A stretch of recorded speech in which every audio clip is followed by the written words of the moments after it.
मुज़ाकरात अफगान तालिबान से किए, तहरीक तालिबान पाकिस्तान से नहीं। अपने बच्चों के कातिलों से ना बातचीत की और ना करेंगे। वज़ीर दिफा ख्वाजा आसिफ का बड़ा ऐलान, तनकीद करने वालों पर चढ़ दौड़े। कहा कि बानी PTI माजी में हमारे बच्चों के कातिलों से बात करने के हामी रहे। अफगान तालिबान को दो टोक पैगाम दिया है कि दरअंदाजी बर्दाश्त नहीं की जाएगी। अगर ऐसा हुआ तो जंगबंदी बरकरार नहीं रहेगी।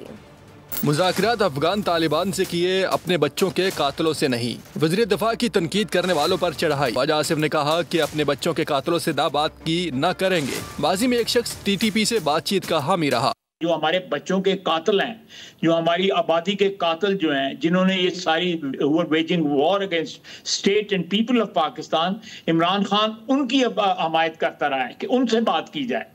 ये और उन्हीं को लाके यहाँ पे बसाया गया जो है, जो 3000 या 4000 यहाँ पे लाए गए जो है, जिनसे इमरान खान कहता था उनसे कभी बात नहीं करेंगे हम। अल जज़ीरा को इंटरव्यू में ख्वाजा आसिफ ने कहा कि मुआहदे में वाज़ेह तौर पर मौजूद है कि अफगानिस्तान से TTP को कोई सहूलत फराहम नहीं की जाएगी। सीज फायर के लिए वक्त की कोई हद मौजूद नहीं। जब तक मुआहदे की खिलाफ वर्जी नहीं होती, हमारे दरमियान जंग बंदी का मुआहदा मौजूद रहेगा। ख्वाजा आसिफ ने कहा अफगानिस्तान की जानिब से दरअंदाजी बर्दाश्त नहीं की जाएगी। सब्सक्राइब करें और बेल दबाएं ताकि कोई खबर रह न जाए।